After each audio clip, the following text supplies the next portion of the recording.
नमस्कार, मुद्दा देख रहे हैं आप और मैं हूं आपके साथ ज्योति सांगवान। हरियाणा के सीएम ने पूरे हरियाणा के लिए हजारों करोड़ की योजनाओं की सौगात दी है। सीएम ने दावा किया है कि विकास कार्यों की तेज रफ्तार हमने की है। सीएम ने विकास कार्यों का ब्यौरा भी आंकड़ों के साथ रखा है। सीएम ने बड़ा दावा यह भी किया कि हम जिस भी परियोजना का शिलान्यास करते हैं, उद्घाटन भी हम ही करते हैं। तो चर्चा विकास कार्यों को लेकर होगी, विकास के चुनावी कनेक्शन को लेकर होगी। क्या विकास चुनावी मुद्दा भी होगा? चर्चा हम करने वाले हैं, एक रिपोर्ट दिखाते हैं।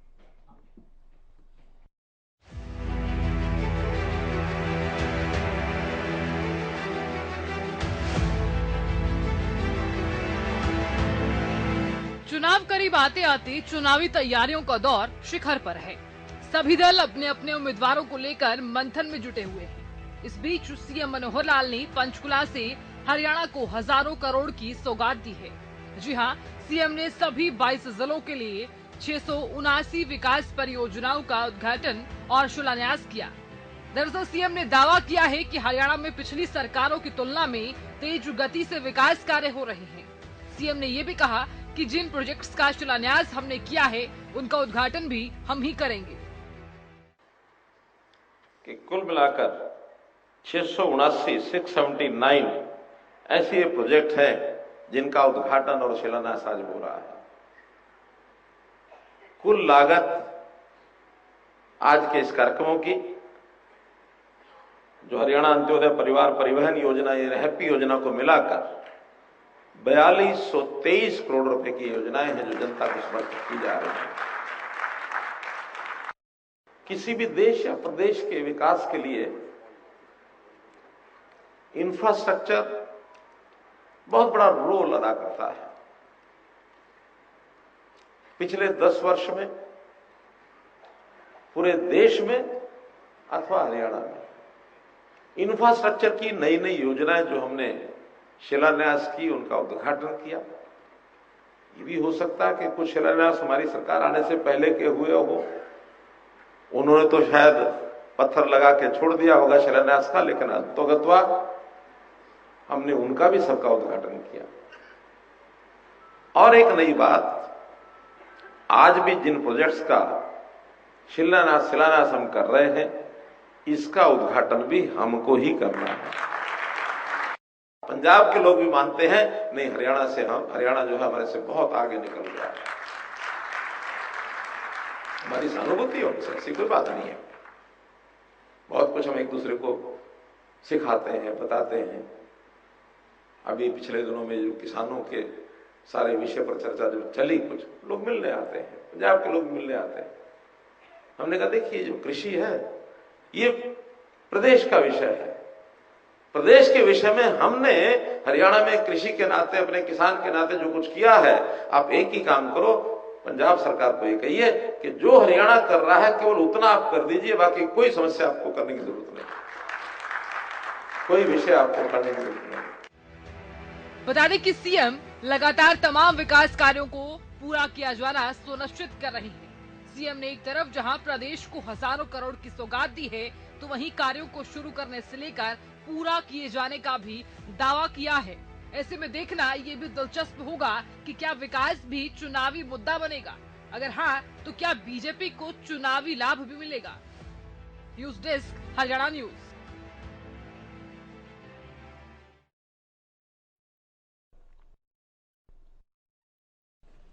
तो सीएम को आपने सुना, ये दावा बार बार किया जाता है कि हम देखिए समान विकास कर रहे हैं, अब पूरे हरियाणा का बिना किसी भी तरह के भेदभाव के विकास किया, विकास दर बढ़ी है, विकास की रफ्तार बढ़ी है। और हम इस बात को भी सुनिश्चित करते हैं कि जिस भी विकास कार्य का या परियोजना का हम शिलान्यास करें, उसका उद्घाटन भी हम करें।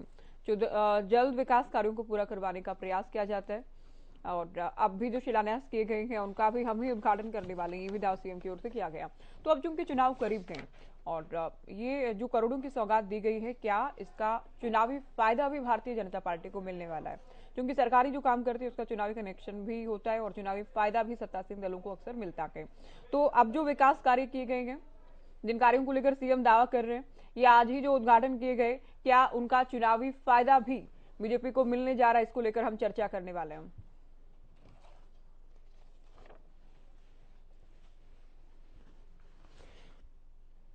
चलिए चर्चा की शुरुआत करेंगे। कुछ खास मेहमान हमारे साथ जुड़ गए हैं। बन्ना पोपली जी, प्रवक्ता बीजेपी, हमारे साथ जुड़ गए हैं, स्टूडियो में मौजूद हैं। कांग्रेस से सुरेश रोड जी हमारे साथ जुड़ गए हैं। मनदीप केसरी, प्रवक्ता इनेलू हैं। प्रियदर्शनी सिंह, प्रवक्ता आम आदमी पार्टी, हमारे साथ स्टूडियो में हैं। और राजेंद्र जादून, वरिष्ठ पत्रकार, भी डिबेट में जुड़ गए हैं। पोपली जी, शुरुआत आपसे करेंगे। सीएम दावा करते हैं कि हम जिन भी परियोजनाओं को शुरू करते हैं उनका उद्घाटन भी हम करते हैं, शिलान्यास से लेकर उद्घाटन तक हम ही करते हैं, क्या कहेंगे? ज्योति, मुझे लगता है कि ये तो प्रदेश की जनता भी जानती है और साथ में मैं कहूँगी कि ये देश की जनता भी जानती है, क्योंकि प्रधानमंत्री जी भी यही कहते हैं कि जिस परियोजना का शिलान्यास हम करते हैं उसका उद्घाटन भी हम करते हैं। ये हमने पिछले समय में भी देखा कि किस प्रकार से, अगर मैं केंद्र की बात करूं तो प्रधानमंत्री मोदी जी जब उनका पहला 5 साल हुए तो उनको तमाम तरह के उन पे आरोप लगाए गए कि ये तो विदेश में जा रहे हैं, कोई स्टेप नहीं ले रहे हैं, इनका जो मैनिफेस्टो है उसको पूरा करने की बात नहीं कर रहे हैं। और लेकिन हमने देखा कि पिछले 10 साल में जो भी उन्होंने स्टेप लिए उससे जो देश की जनता है वो कहीं ना कहीं ये मानने लगी है कि एक ऐसी परफॉर्मेंस वाली सरकार जो है वो पहली बार देख रहे हैं, जो कि फुल फ्लेज्ड आई है, फुल मेजोरिटी के साथ आई है, वो पहली बार ऐसी सरकार देख रहे हैं। अगर मैं यहाँ पर बात करूँ प्रदेश की, तो प्रदेश में भी मैं आपको बताना चाहूँगी कि जो तमाम तरह की परियोजनाएं हैं वो लगातार पिछले 10 साल से शुरू रही हैं। और आज जब मुख्यमंत्री जी कहते हैं कि जिस परियोजना को हम शुरू करते हैं उसका उद्घाटन भी हम करते हैं, तो ये विश्वास है, ये विश्वास मुख्यमंत्री जी का नहीं है, ये विश्वास प्रदेश की जनता का है कि आने वाले समय में जब ये परियोजनाएं पूरी होंगी तो उनका उद्घाटन भी भारतीय जनता पार्टी के द्वारा करवाया जाएगा। एक और बात मैं यहाँ पर कहना चाहूंगी कि इंफ्रास्ट्रक्चर को लेकर जो मेरी सरकार ने लगातार से काम किया, आज भी अगर हम देखेंगे तकरीबन 4200 करोड़ के जो प्रोजेक्ट है उनका या तो शिलान्यास हुआ या उद्घाटन हुआ। तो ये एक जो तरीका है कि एक वर्चुअल ढंग से किया गया, ये भी एक मैं इसको मानूंगी कि नया तरीका है, जिसमें हमें कोरोना में हमने इसको सीखा कि 22 के 22 जिलों में एक साथ जो ये उद्घाटन और शिलान्यास के प्रोग्राम हुए, उसमें आप ये देखिए कि कितना पैसों की बचत हुई और किस प्रकार से जो पूरा अमला जमला लगता था उसकी बचत हुई। एक साथ प्रोग्राम हुए, उसके लिए कहीं जाने की आवश्यकता नहीं, जिला हेडक्वार्टर्स पर बैठे और वहां से जो परियोजनाएं हैं उनका शिलान्यास और उद्घाटन हो गया। तो ये भी एक तरीका है मेरी सरकार का कि किसी तरह से जो पैसा है उसको बचाने का काम किया है। तो जितने भी इंफ्रास्ट्रक्चर आप यहाँ पर बात कर लीजिए, हमने अगर हम कहा कि हम मेडिकल कॉलेज खुलवाएंगे तो हमने उसका काम करा है। अगर हमने कहा कि हम आयुष्मान योजना लेकर आएंगे, हम हेल्थ के बारे में डिस्कस करेंगे, हम चाहेंगे कि जो हमारे प्रदेश के लोग हैं उनको हेल्थ को लेकर कहीं भटकना ना पड़े, तो सबसे पहले जो अंत्योदय, जो अंतिम व्यक्ति पंक्ति में व्यक्ति खड़ा है, उसके लिए हम योजना लेकर आए। और आज आप ये देखेंगे कि इस बजट में घोषणा हुई है कि जो योजना है ये सभी तक पहुंच चुकी है।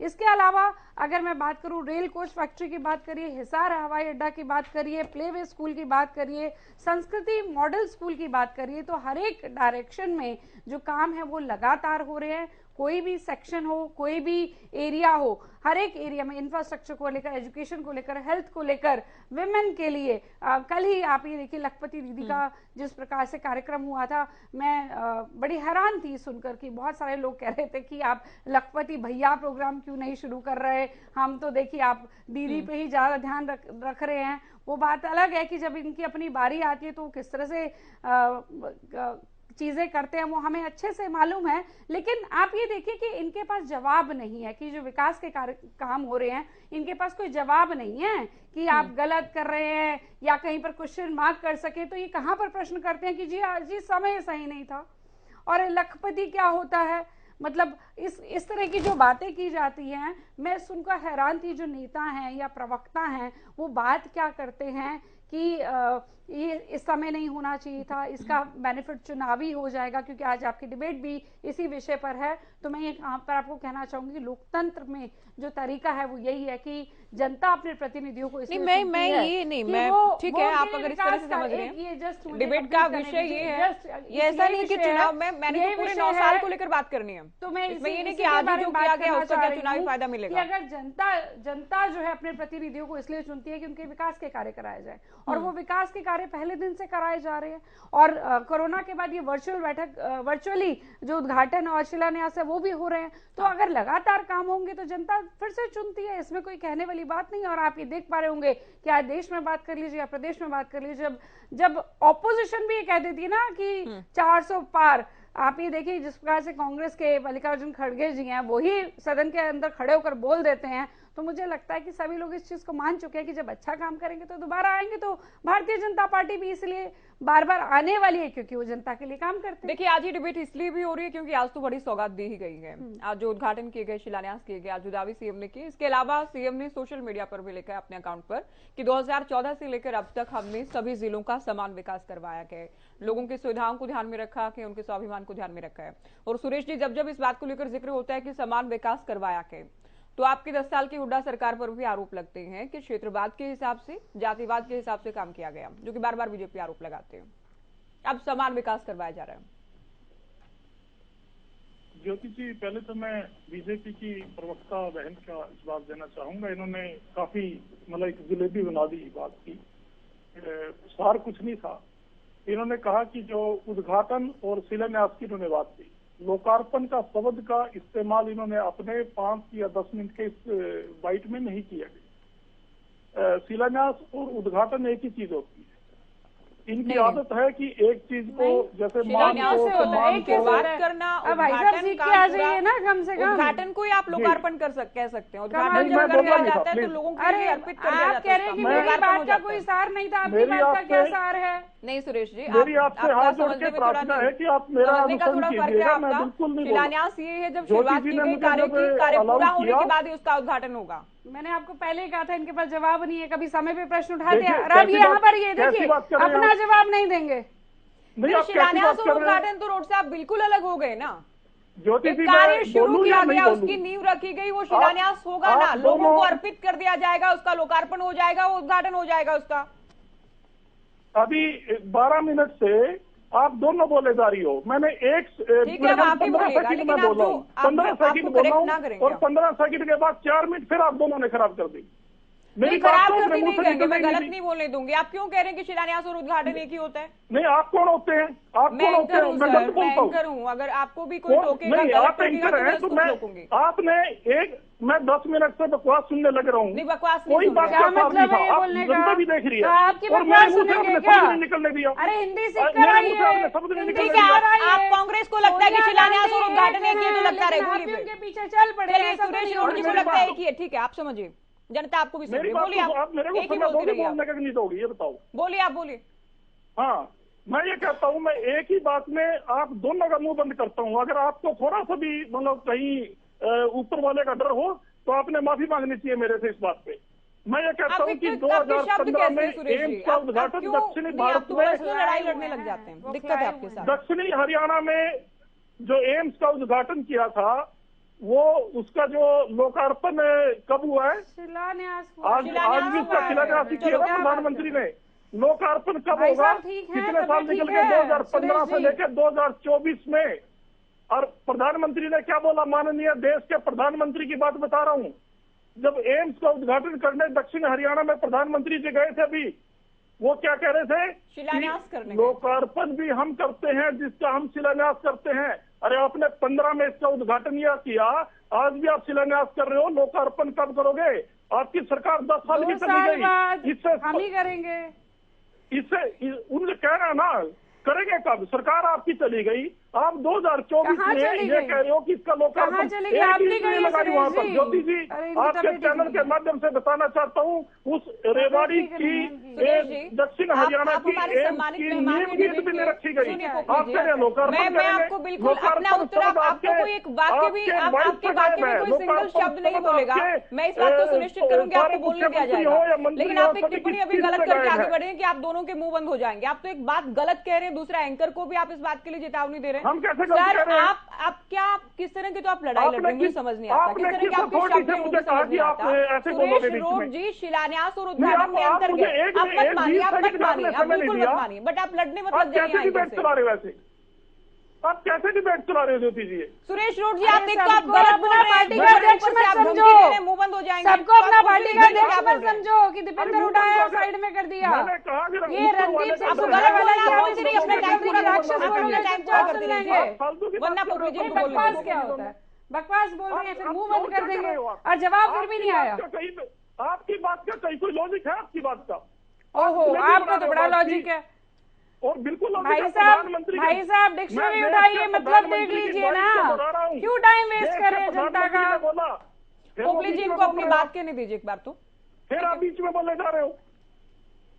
20 सेकंड के टाइम में आप दोनों को ऐसी आग लग गई कि मुझे बोलने नहीं देना। इनको म्यूट कीजिए। ऑडियो खराब कर आप बात दी। बात करने का क्या तरीका है? सीख कर आइए सुरेश रोड जी, और अगर नहीं आता तो डिबेट से जा सकते हैं आप।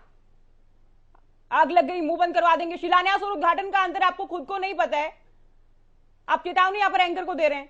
आपको लग रहा है बीजेपी बकवास कर रही है। आप रिवाइंड करके डिबेट को खुद सुनिएगा। आपको दर्शक सुन रहे हैं, आपके बड़े नेता भी आपको सुन रहे होंगे। बात करने का सलीका हो तो डिबेट में जुड़िएगा। केसरी जी बोले। सीएम ये कह रहे हैं कि हमने 9 साल में समान विकास कार्य करवाए। कान खोल कर जी ज्योति जी, आपको मेरी आवाज आ रही है? जी बोलिए। आप म्यूट हैं। सुरेश रोड जी तरीके से जी बात कर ज्योति रहे जी, तो बोलिएगा। अभी म्यूट हैं आप बोलिए। सबसे केसरी जी पहले बोलिए। ज्योति जी, चर्चा इस बात पर होनी चाहिए कि ज्योति जी कि सरकार की मंशा क्या है। अभी जो लोग चुनाव बिल्कुल एन सर पर खड़ा है, वो लगातार जो लंबी परियोजनाओं का शिलान्यास करके एक साथ दिखा रहे हैं। ये किस प्रकार की मंशा सरकार की है? इससे साफ जाहिर होता है कि जिन हरियाणा सरकार ने 9 साल तक जिन कामों को लगातार सुचारू रूप से बराबर करना चाहिए था, जिसकी जरूरत जब थी उसका शिलान्यास तब करना चाहिए था जब लोगों की मांग थी, लेकिन नहीं, उन विकास कार्यों को रोक करके रखा और ऐन मौके पर चुनाव से पहले अब ये योजनाएं दिखा रहे हैं कि हम विकास कर देंगे। तो क्या इस प्रकार से प्रदेश के अंदर या देश के अंदर सरकार चलनी चाहिए? क्या लोगों को जब किसी आदमी को भूख प्यास जब लग रही हो, जब लोगों को जब जिस विकास कार्य की जरूरत हो उस समय ना दे करके ऐन मौके पर चुनाव से पहले ये करना चाहिए?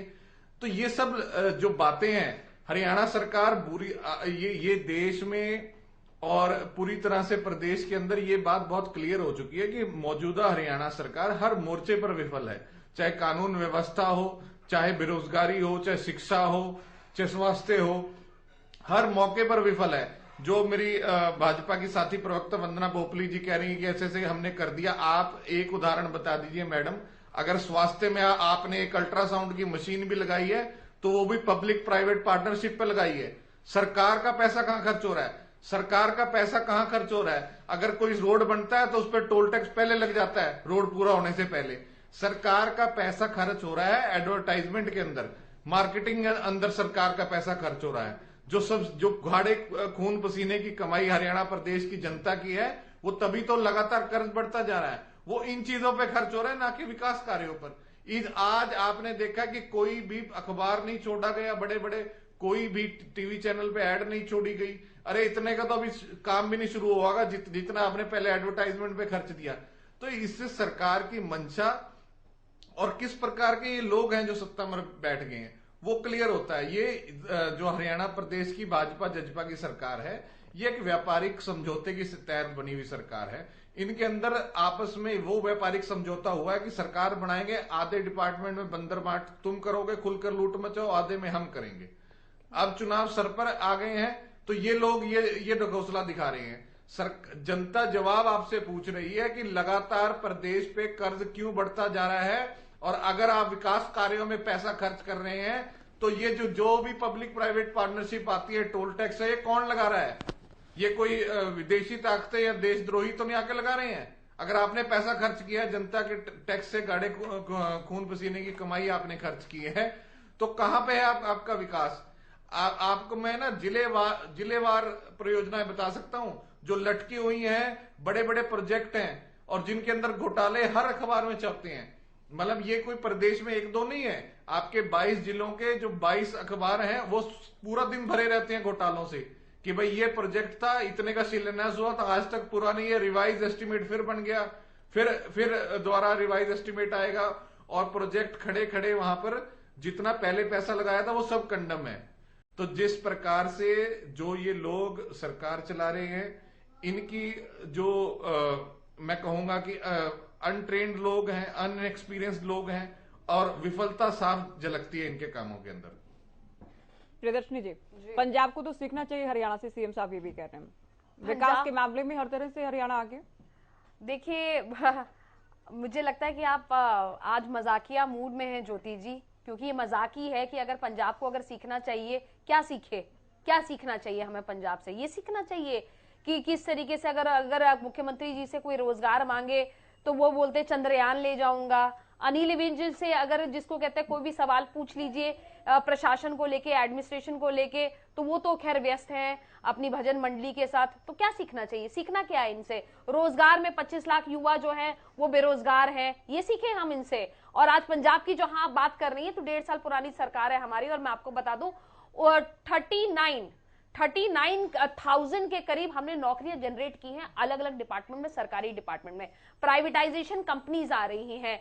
सिर्फ अगर हम बात करें, अगर डीकंपोजिंग, बायो डीकंपोजिंग के थ्रू भी हमने रेवेन्यू जनरेट करवाया है किसानों से। तो मुझे लगता है कि छोटे भाई को सीखना चाहिए अभी पंजाब से, जो आगामी सरकार है हमारी, सरदार भगवत मान से सीखना चाहिए कि किस तरीके से काम किया जाता है। इनको सीखना चाहिए दिल्ली से, दिल्ली में जहां पे हम महिलाओं को फ्री बस सर्विस दे रहे हैं, इनको सीखना चाहिए दिल्ली से, जहां पे हर महिला को हम 1000 रुपए दे रहे हैं। क्या ये दे रहे हैं? यहाँ तो महिलाओं का ऐसा हाल है कि महिला अगर 7 बजे के बाद घर से निकले तो घर वालों को टेंशन हो जाती कि पता नहीं घर आएंगी या नहीं आएंगी।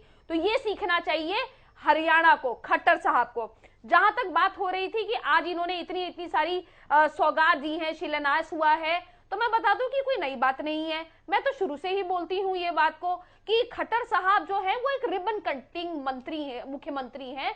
उनका ये शौक है कि वो जाते हैं और उसके बाद रिबन काट के आ जाते हैं। उसके सालों लोग इंतजार करते रहते हैं कि भैया काम कब शुरू होगा। वो काम आज तक नहीं शुरू हुआ है। उदाहरण के रूप में मैं आपको बता दूं कि एम्स रेवाड़ी अभी तक भी स्टार्ट नहीं हुआ है। मतलब वो कब होगा, कब लोगों को ये फैसिलिटी मिलेगी, आज भी ये बहुत बड़ा प्रश्न। उसमें जमीन का मसला था, बहुत बार इस पर बात हुई, लेकिन था ना, तो क्या पता नहीं था सरकार को पता नहीं था? 9 साल में भी इनको पता नहीं लगा। अब जब सरकार खत्म होने को आई है तब इनको अभी भी कुछ पता नहीं है, कुछ भी नहीं पता है।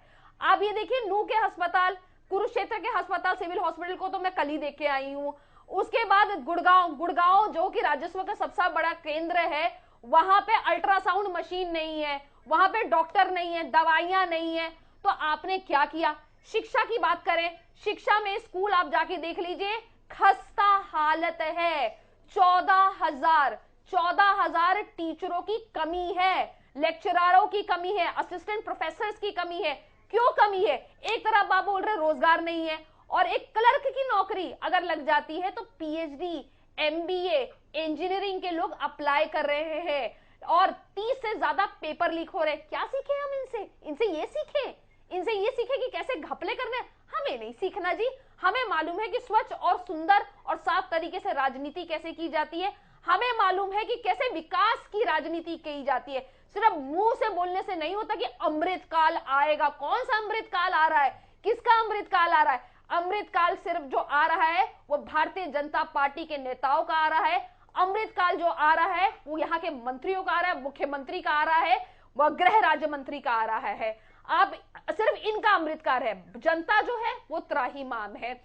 ऐसा कोई वर्ग नहीं है जो बैठा नहीं है, और उसके बाद भी ये बोल रहे जी अमृतकाल आ रहा है। आप ये सोचिए, मुझे तो हंसी आ रही थी, मैं डेटा देख रही थी कि आज ये पहली बार इतिहास में मैं देख रही हूं, मैंने नहीं देखा कम से कम, कि जब टिकट मिल रहा है, एक सिटिंग जो गवर्नमेंट है उसका टिकट पार्टी को मिल रहा है और कैंडिडेट भाग रहा है जी हमको तो लड़ना ही नहीं है, हमको तो लड़ना ही। आम आदमी पार्टी के कैंडिडेट से भाग के उनको चुनाव ही नहीं लड़ना, क्योंकि पता लग गया कि एमपी साहब तो कभी दिखे ही नहीं है। हरियाणा की बात कर लेते हैं, हरियाणा में अभी तक इन्होंने अपनी लिस्ट जारी नहीं की है। पहली लिस्ट में हरियाणा के एक भी कैंडिडेट का नाम नहीं है, क्योंकि मालूम है इनको कि बुरी तरीके से हार जाएंगे। ये कोई जनता नियम है को क्या जवाब ये देंगे? कोई नियम है कि हरियाणा का पहली लिस्ट में आएगा नाम? कहीं तो अभी आता, प्रक्रिया चल कुछ रही तो है। आता। अब मैं आपको बताती हूँ, जमीनी कांग्रेस ने कर ली क्या? ज्योति जी, मैं अब बात करती हूँ, अब मैं बात करती हूँ हरियाणा में नायाब सिंह सैनी जी की। बताइए, मैं अभी कल की बात कर रही, कुरुक्षेत्र में जब गई तो मैंने हॉस्पिटल देखे, स्कूल देखे, मैं तो हैरान हूँ। और मैंने कहा कि आपने अपने मेंबर ऑफ पार्लियामेंट को देखा है, एमपी को देखा है? बोले नहीं जी, ये तो नायाब सिंह सैनी नहीं है, ये तो गायब सिंह सैनी। इनके प्रदेश अध्यक्ष का ये हाल है, इनके प्रदेश अध्यक्ष का ये हाल है। तो आप बाकी बातें तो छोड़ ही दीजिए। 9 की 9 लोकसभा की सीटें ये जो है ये हारने वाले हैं, इनकी जमानतें जब्त हो जाएंगी, इतना बुरा हाल होगा। और ये कौन सा अमृतकाल ला रहे हैं? मैं बता रही हूँ कि नकल की वीडियो अभी हाल फिलहाल में, ज्यादा दूर नहीं है, अगर मेरी बहन वंदना पोपली जी कहेंगी मैं इनको वीडियो दिखा भी दूंगी, ये दिखा सकती है अपनी सीनियर लीडरशिप को, शायद उनको जानकारी ना हो। देखिए, आप ये देखिए कि नकल की वीडियो सार्वजनिक हो गई है, सार्वजनिक हो गई है। बच्चे किस तरीके से नकल करने में मजबूर है, क्योंकि शिक्षक नहीं है इसमें। बच्चों को दोष मत दीजिए, दोष दीजिए उन शिक्षकों को, उन अध्यापकों को कि जिनको, जो पढ़ाने के लिए नहीं आ रहे, जो सिर्फ सैलरी ले रहे हैं, और उसके बाद भी पद जो खाली है उनको भी, जो रिक्त पद है उनको भी नहीं भर रहे हैं ये। ठीक है, तो पोपली जी आएंगे, अभी जादून जी को मैं चर्चा में जोड़ूंगी। 30 से ज्यादा पेपर लीक के मामले हैं, तो क्या सीखे हम इनसे? हमें नहीं सीखना भैया, ये हमसे सीखे कि सरकार कैसे प्रॉफिट में चलाते हैं। इन्होंने क्या प्रॉफिट में सरकार चलाई है? आज भी हरियाणा के ऊपर कर्जा है, और कितना कर्जा है ये बताने की जरूरत नहीं है। मुझे पूरा यकीन है कि मेरी बहन वंदना पोपली जी को पता होगा कि हरियाणा के ऊपर कितना कर्जा है। और इस बजट में मैं आपको बता दूं, आपकी जानकारी के लिए बता दूं, आप बहुत विस्तार से अपनी बात कह चुके हैं। 55 जी, देखिए, सीएम साहब जब आए थे सत्ता में, मुख्यमंत्री बने थे, तब कहा गया था हरियाणा एक, हरियाणवी एक, सबका साथ, सबका विकास, सबका सम्मान, नारा भी दिया गया। तो आपको लग रहा है कि इस बात को, इस सिद्धांत को स्थापित करने में बीजेपी हरियाणा में कामयाब रहेगी कि हमने बिना किसी भेदभाव के पूरे हरियाणा का समान विकास करवाया है, जो कि सीएम कहते हैं कि पिछले सरकारों में नहीं हुआ था? नहीं, हाँ, देखिए कि ये नई सरकार का ये आरोप था कि पिछली भी सरकारों ने क्षेत्रीय भेदभाव किया और सबका साथ समान रूप से नहीं किया, और इसीलिए वो एक नारा लेकर आए कि हरियाणा एक और हरियाणवी एक, कि कोई क्षेत्र विशेष को महत्व नहीं और किसी की उपेक्षा नहीं। इस तरह के सिद्धांत पर हम काम करेंगे। और सबका साथ सबका विकास का भी नारा लगभग उसी से मिलता जुलता था कि भी किसी को उपेक्षित नहीं करना और किसी को बहुत कोई वरीयता नहीं देनी है। तो मुझे लगता है कि विकास की धारा तो वो इसी तरह से चलती रही है। लेकिन ये है कि अब जो अभी चुनाव के एन समय पर भी इन्होंने जो शिलान्यास किया है, निश्चित तौर पर वो चुनावी लाभ के लिए किया गया। अब ये नहीं कहा जा सकता कि उनमें से प्रोजेक्ट कोई पहले से रोके गए थे और इसलिए कि चुनाव के एन समय पर किया जाएगा। सरकार वो अपनी विकास योजनाएं वैसे भी फ्रेम कर लेती है कि चुनाव की करीबियों में हम और कौन कौन से प्रोजेक्ट आगे के शिलान्यास करके उनको आगे के लिए बढ़ाने का काम कर सकते हैं, कि आगे जो आने वाली हमारी सरकार होगी चुनाव के बाद तो हम उनको पूरा करेंगे और उनका उद्घाटन करेंगे। अब निश्चित तौर पर शिलान्यास और उद्घाटन में तो अंतर है। शिलान्यास का मतलब है शुरुआत और उद्घाटन का मतलब है कि प्रोजेक्ट पूरा होने के बाद उसका पूरी तरह से लोकार्पण। तो ये तो अंतर समझना ही चाहिए। मैं समझता हूँ अगर इसके तकनीकी शब्दावली का ही मतलब नहीं समझेंगे तो इतनी डिबेट का फिर मतलब ही क्या रह जाएगा।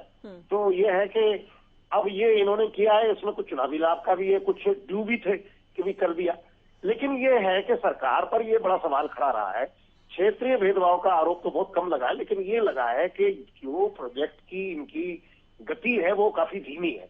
जहां की ये दावा ये करते हैं कि हमने कांग्रेस सरकार के समय पॉलिसी पैरालिसिस था और डिसीजन नहीं हो पाते थे और निर्णय लेने में बड़ा विलंब होता था और बहुत धीमी प्रक्रिया से विलंब होते थे और प्रोजेक्ट की गति बहुत धीमी थी, और हमने सड़कों की, सड़क मार्गों की, रेल मार्गों की जो निर्माण की जो स्पीड है वो बहुत बढ़ा दी है। एक दिन में कोई 13 किलोमीटर बना रहे हैं हाईवे और सड़क मार्ग।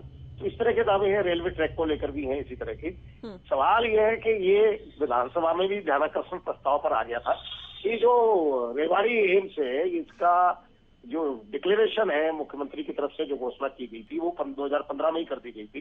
तब से लेके अब तक जाके उसका शिलान्यास प्रधानमंत्री जी ने किया है। तो ये थोड़ा धीमी गति का मसला है। उसमें पूछा भी गया पर सरकार ने जवाब भी दिया है। सवाल ये है कि धीमी गति का मुद्दा है। लोग बड़े लालायित थे, वहां आंदोलन भी कर रहे थे, धरने पर बैठे हुए थे कि रेवाड़ी है माना चाहिए, और एम्स से बड़े फायदे भी होने वाले थे क्योंकि वहां राजस्थान भी करीब है तो राजस्थान को भी लाभ मिलता, हरियाणा को तो मिलना ही था।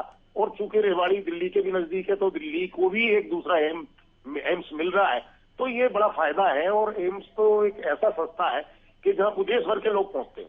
दिल्ली एम्स में भी पहुंचते हैं, तो वो एक बहुत बड़ी फैसिलिटी है। लेकिन सवाल यही है कि स्पीड का है अंतर, लेकिन काम तो हो ही रहा है, उसको इनकार तो कर नहीं सकते कि तो शिलान्यास हो गया तो वो उसका लोकार्पण नहीं होगा, उसका लोकार्पण भी होगा। और वो मुख्यमंत्री जी का विश्वास भी झलकता है, उन्होंने कह दिया कि हम जिनका शिलान्यास कर रहे हैं उनका लोकार्पण भी हम ही करेंगे। उनको लग रहा है कि तीसरे टर्म भी हम आ रहे हैं। तो निश्चित तौर पर इसमें चुनावी लाभ तो छिपा ही होता है, लेकिन लोकतंत्र की प्रक्रिया है ये कि इसमें चुनावी लाभ के लिए ही काम किया जाता है और उसी से विकास की गति आगे बढ़ती है। पोपली जी मैं आ रही हूँ। रोड जी देखिए, आप बोले उससे पहले मैं 2-3 बातें बता दूं। अगर आपको कोई पूर्वाग्रह है कि बीजेपी को इतना बोलने दिया जा रहा है, ये बकवास कर रहे हैं, तो इसका तो कोई उपचार है नहीं। दूसरा, अगर आपको लगता है आप कुछ भी गलत बोलकर जाएंगे, एंकर आपको टोकेगा नहीं, तो ये मेरी डिबेट में नहीं चलता। मैं बीजेपी भी अगर गलत बोलती है उनको भी टोकती हूँ। आपसे पूछा ही गया था कि समान विकास नहीं करवाने की आपकी सरकारों पर आरोप लगते रहेंगे। अब सीएम ये कह रहे हैं कि हम स्वाभिमान के साथ लोगों की सेवा कर रहे हैं। बीच में बोलने लग जाते हो। आपके जो एक्सपर्ट से अभी आप राय ले रहे हो, मेरी बात को अभी भी नहीं आप समझ पा रहे। मैंने क्या कहा ज्योति जी, मेरी बात को पहले पूरी तोड़े से बीच में नहीं टपकते। अनुशासन आपको देखो बीच में नहीं टपकते। मैं तो हैरान हूँ, आप प्रवक्ता हैं, आपकी क्या भाषा है। कभी टपकते नहीं बीच में, कभी आग लग गई, कभी कहते मुंह बंद करा। ये तरीका मैं अलाउ नहीं करूंगी ना। सुरेश जी इतने सम्मानित और वरिष्ठ प्रवक्ता हैं आप एक बार देखिए तो आप क्या बोल रहे हैं। नहीं अभी प्लीज, अभी मैं उस बात को छोड़ो। मैं उस बात को कैसे छोड़े? आप पिछली बात छोड़ के आप कुछ आगे कह देते हैं आपत्तिजनक। हाँ जी, आप क्या बोल रहे हैं? बीच में टपकते हैं, क्या भाषा है आपकी? नहीं बीच में आप अच्छी भाषा के साथ बात करिए। आपको कोई नहीं टोकेगा, कोई नहीं टोकेगा आपको। आप अच्छे से बात कीजिए। नहीं आप मेरा जवाब सुनिएगा पहले। अभी आपने अभी सुनाई बाइट में नाम नहीं उनका देख पा रहा, मेरी वो वीडियो दिख रही है मुझे।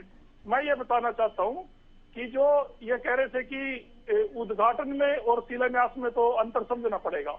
अरे मैंने यही तो बात उठाई, अंतर किसको समझाओगे? देश का प्रधानमंत्री वहां पर शिलान्यास करके एम्स का ये कह रहा है लोकार्पण हम करेंगे, और बीजेपी की प्रवक्ता ने लोकार्पण का जिक्र न करके उस शिलान्यास को उद्घाटन बोला। अभी अब इनकी बाइट दिखाइएगा, हम समझ रहे हैं। तभी तो मैंने ऑब्जेक्शन उठाया उस बात पे कि आप उद्घाटन का शिलान्यास का सेम चीज रिपीट कर रहे हो बार बार।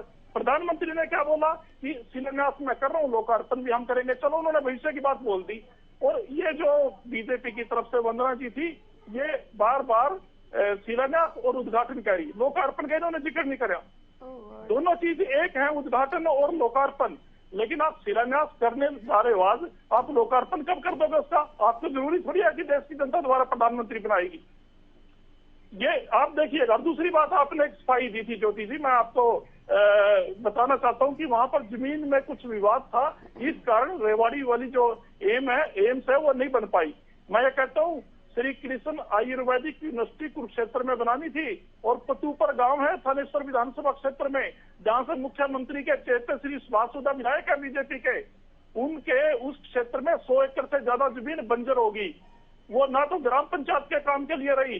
अगर कोई अच्छी नियत वाली सरकार होती है, 5 साल में अगर निर्धारित विकास कार्य शुरू ना करा पाती है किसी भी टेक्निकल प्रॉब्लम से, तो जमीन प्राइमरी ओनर को वापस चली जाती है। जैसे पतूपर की ग्राम पंचायत को वापस चली जाती, ना तो जमीन वापस दी, ना उस पर पंचायत को खेती करने का अधिकार रहा, और वो एक ईंट भी वहां नहीं लगी। यहाँ तो जमीन का विवाद नहीं है, पंचायत से जमीन ले रखी है। मैं अपने कुरुक्षेत्र का आपको ये बता दिया, एक भी विकास कार्य 7 साल में तो इन पे 7 किलोमीटर की सड़क नहीं बनी, पीपली से लेकर थर्ड गेट तक। जब हमारे प्रदेश हरियाणा के मुख्यमंत्री श्री मनोहर लाल खट्टर, वो सिर्फ बीजेपी के मुख्यमंत्री नहीं है, पूरे प्रदेश के हैं, वो जब कुरुक्षेत्र यूनिवर्सिटी में किसी कार्यक्रम में आए तो उनको ऊपर से होके आना पड़ा, घूम के गांव से, उस मेन रास्ते से नहीं लेके आ पाए। ये तो विकास कार्य हैं। और आप कहते हो कि आपको हम क्यों बीच में टोकते हैं? आप कह रहे हैं कि सीखना पड़ेगा पंजाब सरकार को। आपने विपक्ष के नेता की लैंड ऑर्डर खराब करके यहाँ पर हत्या हो जाती है हरियाणा में, ये सिखाओगे आप पंजाब की सरकार को, जिससे कि वहां भी विपक्ष के नेताओं पे गोली चला दे दिन दिहाड़े? आप ज्योति जी सिखाना क्या चाहती हो इनको पंजाब? मैं क्यों सिखाना चाहूंगी? सीएम के बयान का, मैं तो सीएम की बात, एक बात आपने पहले कही मैंने सफाई दी, आप लड़ने के मूड में आए क्या? पहले आपने कहा मैंने सफाई दी, मैं क्यों सफाई दूंगी? मैं क्यों सफाई दूंगी? आप गलत बोलेंगे, मैं आपकी पत्नी, आप पर्सनल अटैक करने के लिए आए यहाँ पर, मैं अलाउ नहीं करूंगी। दूसरा आप कह रहे हैं कि मैं नहीं कह रही हूँ जनाब, सीएम साहब कह रहे हैं। बाइट सुना कीजिए, रिपोर्ट क्यों चलाते हैं? पहले मेरी बात सुनिएगा, आप क्यों सुनते रहे? आपको आप कुछ भी बोलकर आगे बढ़ेंगे? आप बेशक एंकर, तो आप मुझ पर क्यों अटैक करते रहेंगे? सुनिएगा, हरियाणा में किसानों मैंने कहा ये पंजाब को MSP के सीखना लिए चाहिए, दिल्ली सीएम जाते साहब कह हुए रहे हैं ये। किसानों के ऊपर गोलियां चला दी इन्होंने अभी सिंधु बॉर्डर पे। ये सिखाओगे? पंजाब की सरकार भी गोलियां चलाई, ये सिखाओगे आप? आपने कभी डिबेट किया कि कितने किसान घायल हुए हैं? कभी कैमरा लेके किसानों के इनको म्यूट कीजिए। शरीर पे देखा आपको उनके डिबेट में कितने रहना बड़े-बड़े रही, गाँव हैं। नहीं रहना तो नहीं, ये लड़ाई आपकी नहीं चलेंगे। सीएम ये बयान दे रहे पंजाब को सीखना चाहिए, एंकर उसी आधार पर उसी बात का हवाला देकर सवाल पूछ रहे हैं। आप कह रहे हैं कि मैं कह रही हूं। अब बात को सुना कीजिए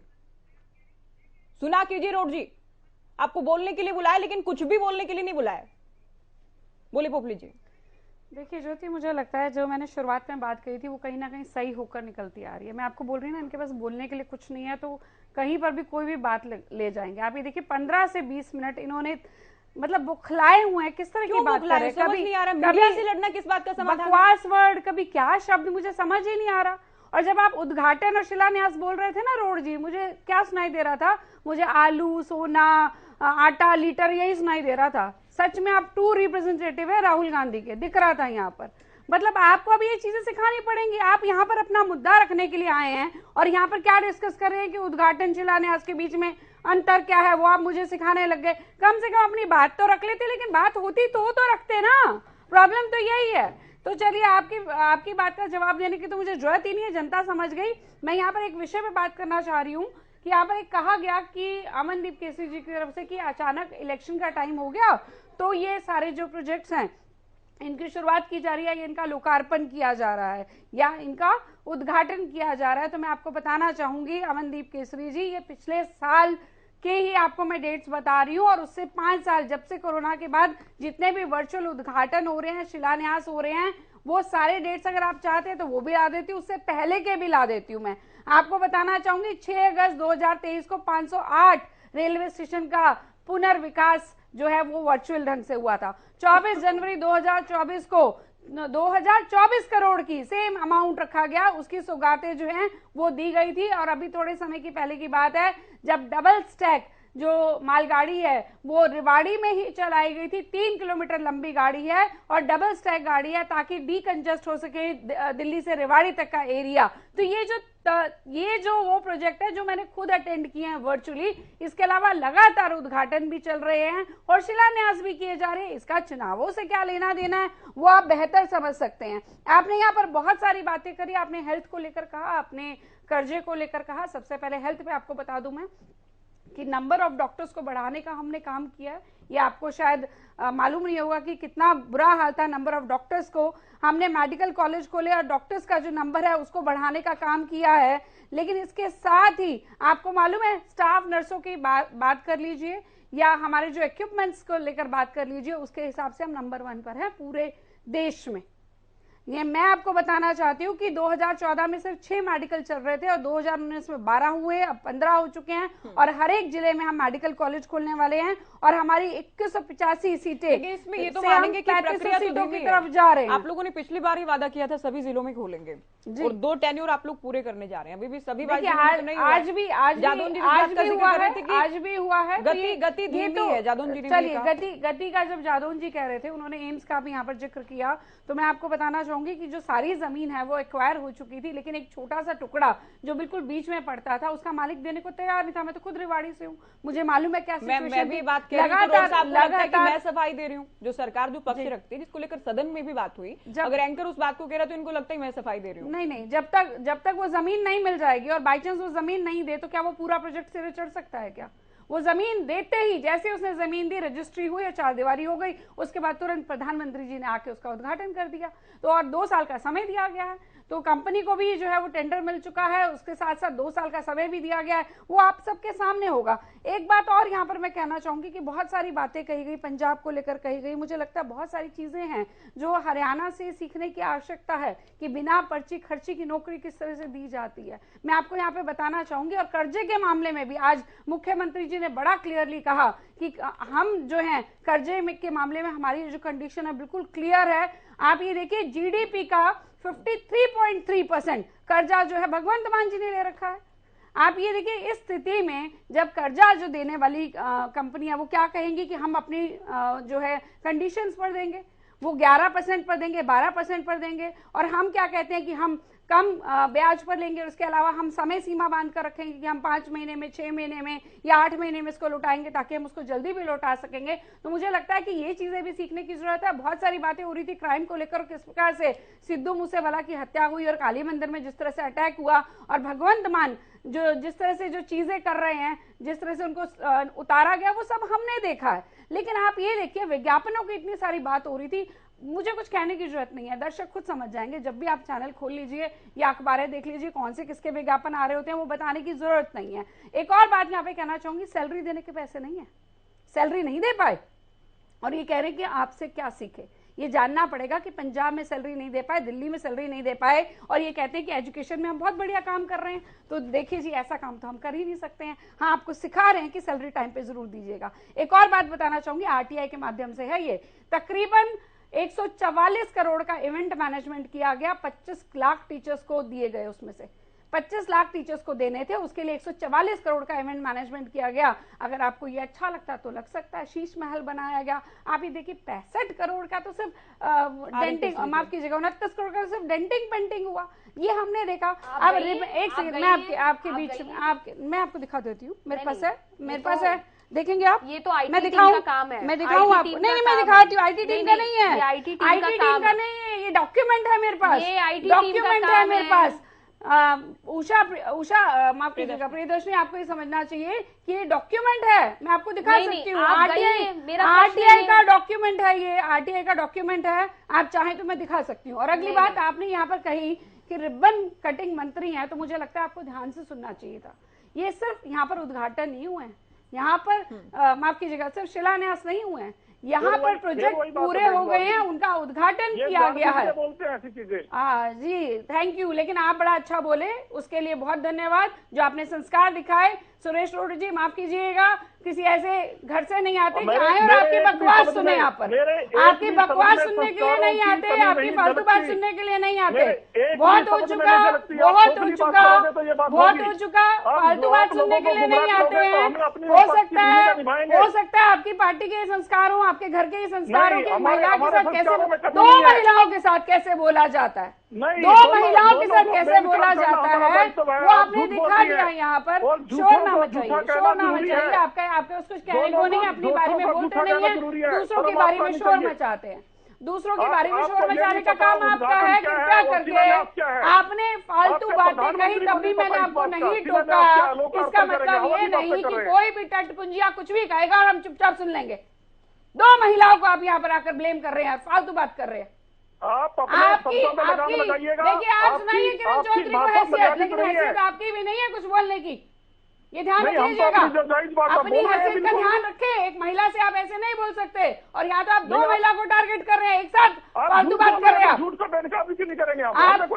जिस तरह से किरण चौधरी को बोलते हैं, किरण चौधरी नहीं बैठी है कि चुपचाप सुनकर बैठ जाएगी, ये ध्यान रख लीजिएगा। हिम्मत नहीं है आपकी कुछ भी बोलने की, बस बहुत हो गया। अब आपकी कोई बात नहीं सुनूंगी मैं, आपकी कोई बात नहीं सुनूंगी। आपकी यहाँ पे फालतू बात सुनने के लिए नहीं आते हैं, ये ध्यान रख लीजिएगा, ध्यान रख लीजिएगा। अगर आपका कोई मुद्दा है तो जवाब दीजिए, कोई मुद्दा है तो जवाब दीजिए, नहीं तो बता दीजिए कि आपकी जो कांग्रेस है वो बाबू बेटा के अलावा कुछ नहीं चलता, और उनको ये पता है कि कैसे भी बेटे को एडजस्ट करना है, उसके लिए कुछ भी बोलेंगे, कुछ भी करेंगे। ठीक है, ये आपकी कांग्रेस में होता होगा, यहाँ डिबेट में नहीं होगा, यहाँ डिबेट में नहीं होगा, यहाँ डिबेट में नहीं होगा। सुरेश रोड, ये ध्यान रख लेना, आपकी बकवास सुनने के लिए नहीं आते हैं। आपने पहले कहा था बकवास शब्द, मैं बता रही हूँ, आपकी हैसियत नहीं है। आज के बाद आप बोल मत देना, बता रही हूँ आपको मैं, ये ध्यान रख लेना। आपको बात पूरी करने दीजिए, कितनी खर्ची बताएंगे, बड़े वरिष्ठ वक्ता है आप तो। सुरेश जी, आप ऐसा करते तो नहीं, जैसे आज आप शुरुआत से कर रहे हैं, बोलेंगे तो उसका वैसे ही जवाब, आप शुरुआत से डिबेट खराब कर रहे हैं, जैसा बोलेंगे शुरुआत ऐसे करेंगे तो जवाब भी वही मिलेगा, ये ध्यान रख लीजिए, ये ध्यान रख लीजिए। आपकी हिम्मत नहीं है कि आप इस तरह की बात कर सके, वो भी आप महिलाओं से बोल रहे हैं। अरे आप शब्दों का तो देख लीजिए, आप शब्दों का कौन सा इस्तेमाल करते हैं? घर की महिलाओं से भी ऐसे बोलते हैं क्या?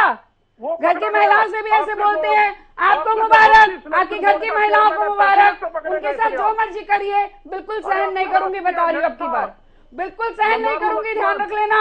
सुरेश जी, नहीं आप कुछ फालतू मत बोल देना। केसरी जी को काफी देर से कुछ कहना है, केसरी जी अंतिम कमेंट्स क्यों उड़ा रहे हैं, बोलिए।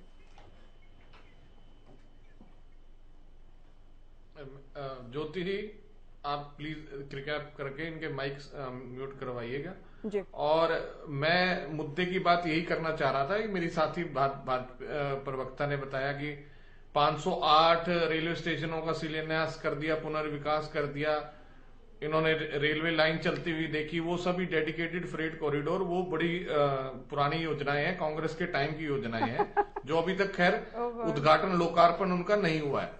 अभी दूसरी बता दूं, ओ गॉड नहीं, आप बता दीजिए। और भाई साहब रेवाड़ी में लिफ्ट लग रही है। अरे मैडम जो आपने ट्रेन देखी डबल चलती हुई, लिफ्ट लग रही है तो कांग्रेस की योजना है क्या? अभी तक चली नहीं है वो। हाँ तो लग रही है ना, काम चल रहा है वहाँ पर। अगली बात काम चल रहा है ना वहाँ पर। अरे चलिए अगली बात बता देता हूँ।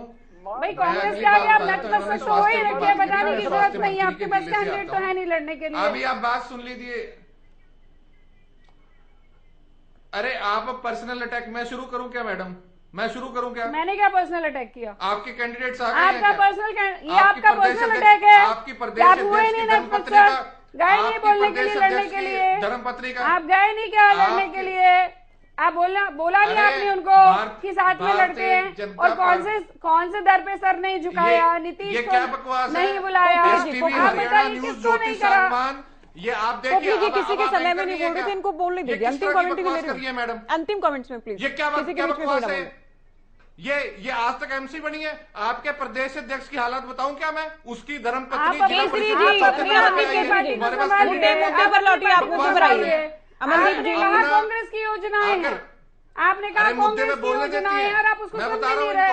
मैं मुद्दे की बात कर रहा हूं। कांग्रेस की योजनाएं हैं? चलिए आप इनको बोलने दीजिए, मैं आपको काउंटर के लिए वक्त दिया जाएगा। बंदा खोपली जी, इनको बोलने दीजिए। अपने समय की बताए ना, इनको बोलने क्या मतलब है? आप बोलिए केसरी जी। अरे मैं आप अपने समय की बता रहा हूं, मैं बता रहा हूं अपने समय की, जब भारतीय जनता पार्टी के पास कोई भी उम्मीदवार नहीं होता था, हमारे बैसाखियों पे बनते थे। अपने समय की बता रहा हूं बात आपको, आप पूछ लेना जाके स्वास्थ्य मंत्री अनिल विज से। आज तक भारतीय जनता पार्टी की सपोर्ट से नहीं जीते हैं वो। बकवास, जनता ने सब देखा हुआ है। जनता हमारे बैसाखियों पे पैदा हुए लोगों, जनता ने सब देखा हुआ है। अभी भी आधे से ज्यादा कैबिनेट वो आदमी है जो हमने बगाए हुए हैं। जितने 40 विधायक ले रहे हैं उसमें से अगर 35 गिनती करेंगे ना तो कहाँ से पैदा हुए हैं? अभी मेरे को बता रहे हैं कैंडिडेट पैदा करें। बार बार ये कहते हैं कि मैं बता रहा हूँ, कभी मैं मुद्दे भी बात करता हूँ, कभी रोहतक के ही सीएम रहे, कभी हिसार के ही सीएम रहे, लेकिन सीएम मनोहर लाल पूरे हरियाणा के सीएम है। बार बार इस बात को लेकर दावा किया जाता है। नहीं, अब मैं उसी बात में मैं मुद्दे की बात पर आ रहा हूं ज्योति जी। मैं जिस जिले से बिलोंग करता हूं, स्वास्थ्य मंत्री आते हैं उस जिले से। स्वास्थ्य का ये हालात है कि अगर स्वास्थ्य मंत्री को थोड़ी सी भी बीमारी हो जाए, वो सरकारी अस्पताल में नहीं जाते, वो प्राइवेट डॉक्टर पे इलाज करवाते हैं, वो मेदांता में जाते हैं। ये स्वास्थ्य का हालात है। शिक्षा मंत्री भी हमारे पड़ोस के जिले से आते हैं। शिक्षा की जो हालत है, स्कूल किस तरह से बंद हो रहे हैं और कितने पद जो है शिक्षकों में खाली पड़े हैं, वो खाली रहेंगे क्योंकि सरकार की मंशा स्कूलों में बंद करने की है। ये शिक्षा नहीं देना चाहते। शिक्षा देंगे तो लोग सवाल करेंगे, बच्चे पढ़ेंगे तो सवाल करेंगे। ये तो फिर ये कैसे अपना जो है तानाशाही वाला देश बनाएंगे? कैसे एक छत्र राज चलाएंगे? इसलिए शिक्षा भी ये नहीं देना चाहते हैं। जो वंदना पोपली जी बार बार कह रही है कि हमने प्रोजेक्ट बनाए हैं, मैं बता रहा हूं, मैं स्वावलंबी प्रोजेक्टों की बात बता रहा हूं, जिसके ऊपर हमारे जिले के अंदर इन्होंने एक वार मेमोरियल प्रोजेक्ट शुरू किया। राव इंद्रजीत केंद्रीय मंत्री, उन्होंने कहा कि भाई अंबाला में शुरू हो गया है, लेकिन मैं ज्योति जी आपको बता दूं 9 साल हो गए हैं, बहुत स्वावलंबी प्रोजेक्ट है, आज तक पूरा नहीं हुआ। हमारे जिले के अंदर जितनी भी योजनाएं इन्होंने शुरू, ये तो एक जिले की बात कर रहा हूं मैं। अनिल विज जी खेल मंत्री भी रहे, उन्होंने अब उनका भी बड़ा एक और स्वावलंबी प्रोजेक्ट है कि मैं विश्व स्तरीय फुटबॉल स्टेडियम बनाऊंगा। ज्योति जी 65 करोड़ का घोटाला आ चुका है, आज तक स्टेडियम पूरा नहीं हुआ। घोटाला अखबारों में भी आ चुका है कि 65 करोड़ का अभी तक घोटाला हो गया, अभी तक बना नहीं है, अभी तो पूरा भी नहीं हुआ, तो उससे पहले ही 65 करोड़ का घोटाला हो चुका है। कोई भी प्रोजेक्ट इन्होंने प्रदेश की सरकार है, वंदना पोपली जी ने बताया, एक भी प्रोजेक्ट इन्होंने पूरा नहीं किया। बिल्कुल, पीजीआई में तो उपचार करवाया अनिल विज ने पिछले दिनों। अरे पीजीआई से रेफर होते हैं मैदान। अगर हेल्थ मिनिस्टर को इतना नहीं, हेल्थ मिनिस्टर को मैं आपको बता रहा हूं ये दावे के साथ, हेल्थ मिनिस्टर ने अपने जो भी इलाज करवाए हैं, चाहे टांग का ऑपरेशन हो, चाहे वो प्राइवेट हॉस्पिटल से कराए पर तो हम बात नहीं कर और रहे हैं। पीजीआई की अगर आप बात कर रहे हैं तो पीजीआई हरियाणा गवर्नमेंट का नहीं है, नहीं प्रदेश गवर्नमेंट का नहीं है। पीजीआई प्रदेश हरियाणा प्रदेश गवर्नमेंट का पीजीआई नहीं है। मैं आपकी जानकारी लेकर बता दूं, अगर स्वास्थ्य मंत्री ने इतना काम किया तो अपने प्रदेश के किसी अस्पताल में करवाए इलाज। अभी क्योंकि समय नहीं, इसी बात पर हम चर्चा नहीं कर पाएंगे। प्रदर्शनी जी बोले। जी। शीश महल की शायद मुझे लगता है भारतीय जनता पार्टी की प्रवक्ता को परिभाषा नहीं मालूम है। मैं परिभाषा और उनको उदाहरण दोनों दे देती हूँ। शीश महल होता है एकदम 5 स्टार लग्जरी। अब बेचारा गरीब आदमी तो कभी गया नहीं होगा, तो मैं थोड़ा एक्सप्लेन कर देती हूँ कि मतलब जिसको कहते हैं किस तरीके से बड़ी बड़ी इमारतें हो, 5 स्टार होटल ट्रीटमेंट हो, 55 भोग हो, यही होता है ना शीश महल। और क्या होता है शीश महल का उदाहरण? अगर आप, और उदाहरण भी बता रही हूँ, उदाहरण क्या है? उदाहरण है भारतीय जनता पार्टी का केंद्र कार्यालय, उदाहरण है भारतीय जनता पार्टी का प्रदेश कार्यालय, उदाहरण है भारतीय जनता पार्टी का जिले कार्यालय। मतलब जिला का ऑफिस भी इनका किसी 5 स्टार होटल से कम नहीं है। और ये बात करते हैं शीश महल की। अब शीश महल बताइए, जो इनके खुद के प्रधानमंत्री, मतलब आप ये देखिए मोदी जी 15 लाख का सूट बूट पहन के जा रहे हैं। मतलब ये बात बताइए, मेरी दादी एक बात कहती थी हमेशा, और बड़ी मार्के की बात अब लगती है। केजरीवाल जी के बाद अब सुनिए, प्रियदर्शनी जी की दादी भी कुछ नहीं कहेंगी भाई, कहेंगी बड़े लोगों की बातें वो तो राम बोलती थी कि मेरा राम ऐसा नहीं कर सकता, और उसके बाद वो पहुंच गए अयोध्या में। अब इनकी दादी पता नहीं क्या निकालेगी, पता नहीं। जो व्यक्ति में गुण नहीं होता है, जो व्यक्ति पढ़ा लिखा नहीं होता, जो व्यक्ति अनपढ़ गंवार होता है, अक्सर वही अपने आप को सूट बूट में ढकने की कोशिश करता है। और जो जितना बुद्धिमान ज्ञानी चप्पल डाल के चल रहा है, और उसके बाद प्रदेश को लूट लेता है, बच्चों की कसम खा के कांग्रेस के साथ चला जाता है, शीश महल बनवा लेता है, शराब घोटाला कर लेता है, उसके मंत्री जेल में चले जाते हैं, झूठ बोलता है, विज्ञापन जादू जी से अंतिम प्रतिक्रिया ले रहे हैं।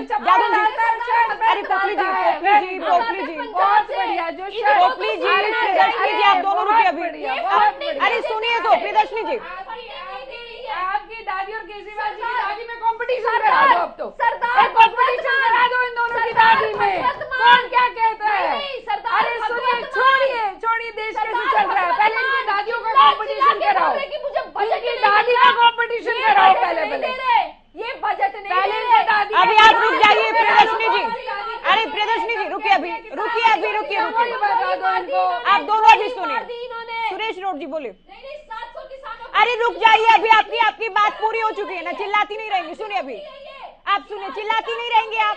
प्रियदर्शनी जी शांत हो जाइए, बहुत समय ले चुके हैं। बोलिए सुरेश जी। जिलों के मुख्यमंत्री रहे हैं, हमारे पे आरोप लगाने की कोशिश की गई थी। समय नहीं है। मैं ये कहना चाहता हूँ कि चौधरी भूपेंद्र सिंह हुड्डा रोहतक जिले से संबंध रखते हैं, लेकिन कुरुक्षेत्र में श्री कृष्ण आयुर्वेदिक कॉलेज खड़ी की और यूनिवर्सिटी का दर्जा दिया। कल्पना चावला करनाल में है, वो कल्पना चावला चौधरी भूपेंद्र सिंह हुड्डा के टाइम में बना। और दादूपुर नलवी नहर हमारे जो यमुनानगर कुरुक्षेत्र इस एरिया में, सवाद के एरिया में आती है, वो रोहतक में नहीं आती। ये सब हुआ। और चौथी बात NID, national institute of design, जो नॉर्थ इंडिया में एक ही इंस्टीट्यूट है, उमरी के पास पीपल से अगर आप नीलोखड़ी की तरफ चलोगे, ये हुड्डा साहब के टाइम में हुआ। कितने विकास कार्य हम बता सकते हैं, और जिले वाइज, हल्के वाइज, ब्लॉक वाइज कितने हुए। तो हमारे यहाँ पर जो क्षेत्रवाद का आरोप है ये निराधार है। मैं कड़ा इस पे ऑब्जेक्शन करता हूँ। और एक बात और कही कि खट्टर साहब की, जैसे हरियाणवी वालियों आपने बताई कि कॉमन इमेज है, वो इसलिए दिखती है आपको, बीजेपी के प्रवक्ता साथियों को, क्योंकि खट्टर साहब ने कहीं भी एक ईंट लगाई नहीं।